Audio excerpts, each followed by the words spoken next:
அஸ்ஸலாமு அலைக்கும் வரஹ்மத்துல்லாஹி வபரகாத்துஹு. எல்லாம் அல்ல அல்லாஹுவின் நல்லடியார்கள், அல்லாஹ்வுடைய தூதர் அவர்கள் இந்த சுபூத்துலையை குறித்து சொல்லுகின்ற பொழுது, மனு சொல்ல சுபுக, யார் சுபுனுடைய தொழுகையை தொழுகிறாரோ ஃபஹுவ ஃபி திம்மத்தில்லாஹ், அவர் அல்லாஹ்வுடைய பாதுகாப்பில் இருப்பதாக நபி அவர்கள் கூறியுள்ளார்கள். அந்த நபிமொழியை உங்களுக்கு மத்தியில் நினைவு கொண்டவனாக என்னுடைய இந்த சிற்றுரையை ஆரம்பம் செய்கின்றேன். எல்லாம் அல்ல அல்லாஹுவின் நல்லடியார்களே,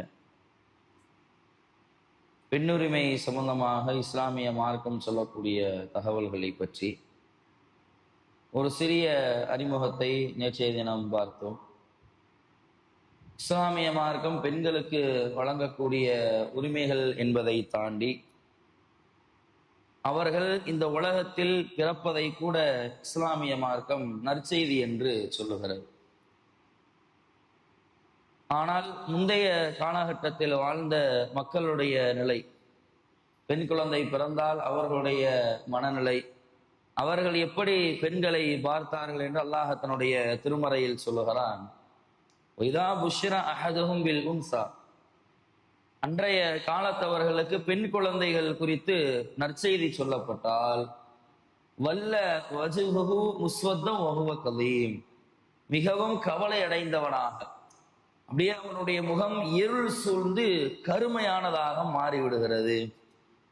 அன்றைய காலகட்டத்தில் ஒருவனுக்கு பெண் குழந்தை பிறந்தது என்று தகவல் சொல்லப்பட்டாலே அதை ஏதோ தனக்கு ஏற்பட்ட ஒரு இழிவை போன்று அவர்கள் கருதினார்கள். ஆனால் அந்த வசனத்தினுடைய ஆரம்பத்தில் இறைவன் சொல்லுகின்ற பொழுது புஷ்ஷிர, அந்த பெண் குழந்தை என்பது நற்செய்தி என்று அல்லாஹ் சொல்லுகிறார். பெண் குழந்தை பிறந்தது என்று அவர்களுக்கு நற்செய்தி சொல்லப்பட்டால் அவர்களுடைய முகம் கருமையானதாக கவலை அடைந்ததாக மாறுகிறது என்று அவர்களுடைய நிலையையும் இறைவன் சொல்லுகிறான். இஸ்லாமிய மார்க்கத்தினுடைய நிலையை பற்றியும் இறைவன் சொல்லுகிறான். இஸ்லாமிய மார்க்கத்தை பொறுத்த வரைக்கும் பெண் குழந்தை பிறக்கிறது என்றால் அது ஒரு நற்செய்தி என்று அல்லாஹ் தன்னுடைய திருமறையில் சொல்லுகிறார். ஆனால் இன்றைக்கும் சமுதாயத்துல பாருங்க, மதுரையை சுற்றி இருக்கிற நிறைய கிராமங்கள் சமீப காலகட்டத்திற்கு முன்பாக வரைக்கும் பெண் குழந்தைகள் பிறந்தால் கள்ளிப்பாலை ஊற்றி கொலை செய்யக்கூடிய வழக்கம் சமீப காலகட்டத்திற்கு முன்னால் வரைக்கும் இருந்தது. உசிலம்பட்டி போன்ற நிறைய கிராமங்கள்ல பெண் குழந்தைகள் பிறந்தாலே அதை தனக்கு ஏற்பட்ட ஒரு இழிவாக அவர்கள் பார்த்தார்கள், ஒரு அசிங்கமாக, ஒரு கேவலமாக.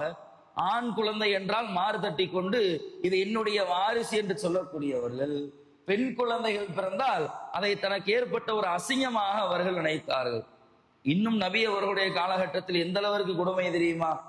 அந்த பெண் குழந்தைகளை உயிரோடு புதைக்கக்கூடிய அவலங்களை பார்க்கிறோம். பெண் குழந்தை பிறந்தால் இந்த குழந்தையை கொலை செய்வதெல்லாம் கிடையாது, உயிரோடு எடுத்து கொண்டு போய் அப்படியே மண்ணிற்குள்ளே வைத்து புதைக்கப்பட்ட அவலங்களை எல்லாம் ஹதீஸ்களில் நாம் பார்க்கிறோம். அல்லாஹ் கூட தன்னுடைய திருமறையில் அதை சொல்லுகிறான். நாளை மறுமையில ஒவ்வொரு பெண் குழந்தைகளும், உயிரோடு புதைக்கப்பட்ட பெண் குழந்தைகள் எல்லாம் நாளை மறுமையில் வரும். எதற்காக தாங்கள் புதைக்கப்பட்டோம் என்பதை தெரியாமல் அப்படியே முழித்துக் கொண்டு மறுமையில் நிற்பார்கள் என்று இறைவன் சொல்லுகிறான். அவ்வளவு அவலங்கள் தான் பெண் குழந்தைகள் பிறந்து விட்டால் இஸ்லாமிய மார்க்கத்தை தாண்டி இருக்கிற மற்ற இடங்களில் நடக்கக்கூடியதை பார்க்கிறோம். அல்லாஹ்வுடைய தூதர் அவர்களுடைய வாழ்க்கையை பாருங்க. மார்க்கத்தை சொல்வதற்காக அல்லாஹ்வுடைய தூதர் அவர்கள் வந்தார்கள். நபி அவர்களுக்கு பிறந்த 3 ஆண் குழந்தைகளும் சிறிய வயதிலேயே இறந்து விடுகிறது. அப்ப நபி அவர்களுக்கு உயிரோடு இருந்தது 4 பெண் குழந்தைகள் தான். ரசூலுல்லாஹ்விற்கு உண்டான விமர்சனத்தை அவர்கள் வைக்கின்ற பொழுது, நபி அவர்களை பற்றி உண்டான விமர்சனத்தை அவர்கள் வைக்கின்ற பொழுது முதலில் வைத்தது என்ன தெரியுமா? முகமது வாரிசற்றவர், தூதராக வந்திருக்கிறாரு, மார்க்கத்தை சொல்ல வந்திருந்தா அவர் சொல்ற மார்க்கத்தை ஏத்துக்கிட்டு போ, அல்லது அவர் சொல்ற மார்க்கத்துல விமர்சனம் இருந்தா கொண்டு வா, அல்லது பிடிக்கலையா அதை விட்டு விலகிக்கொள். சம்பந்தம் இல்லாம ஏதோ ஒண்ணு கொண்டு வரானே, எதற்காக? ரசூலுல்லாஹ்வை அசிங்கப்படுத்தணும் அப்படின்றதுக்காக. பெண் குழந்தைகள் மட்டும் ஒருவனுக்கு இருந்தால் அது ஒரு கேவலம், அது ஒரு அசிங்கம். அந்த ஒரு விஷயத்தை நபி அவர்கள் மீது அவர்கள் கொண்டு வருகிறார்கள். அபுத்தர், முகமது எப்படிப்பட்டவர்? ஒரு வாரிசற்றவர் என்று அன்றைய காலகட்டத்திலும் கூட பெண் குழந்தை என்றால் அதை ஒரு கேவலமாக எண்ணக்கூடிய நிலைதான் இருந்து கொண்டு வந்தது. இன்று வரைக்கும் நிறைய இடங்களில் அப்படி இருக்கிறது.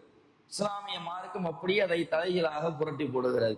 பெண் குழந்தை பிறப்பது என்பது அது ஒரு நற்செய்தி, புஷ்ஷிர் அப்படின்றான். அதே போன்று பெண் குழந்தைகள் பிறந்தால் ஒரு ஆட்டை அறுத்து அக்கீகா கொடுத்து அதை கொண்டாடக்கூடிய ஒரு அழகான வழிமுறையை இஸ்லாமிய மார்க்கம் சொல்லுகிறது. இன்னும் எந்த அளவிற்கு என்றால் அல்லாஹ்வுடைய தூதர் அவர்கள் சொல்லுகிறார்கள், மனபுத்துரிய மின் ஹாதிஹில் பனாத்தி பிஷைஇன், எவருக்கு பெண் குழந்தைகள் இருந்து அந்த பெண் குழந்தைகளின் மூலமாக ஒரு மனிதன் சோதிக்கப்பட்டு ஃபஅஹ்ஸன இலைஹின்ன, அவர்கள் விஷயத்தில் நல்ல முறையில் நடந்து கொள்கிறார்களோ, குன்னலகும் சித்திரம் மினன்னார், நரகத்திலிருந்து பாதுகாக்கக்கூடிய ஒரு திரையாக அந்த பெண் குழந்தைகள் அவருக்கு இருக்கிறார்கள். பெண் குழந்தைகள் இருக்கிறார்களே ஆனால் அவர்களின் மூலமாக நிறைய சோதனைகள் உலகத்தில் வரத்தான் செய்யும். அவர்களுக்கு தேவையான விஷயங்களை ஏற்பாடு செய்து தருவது, உணவுல இருந்து அவர்கள் பருவ வயதை கடைந்து விட்டார்களே ஆனால் அவர்களுக்கு இன்னும் செலவுகள் ஏராளம்.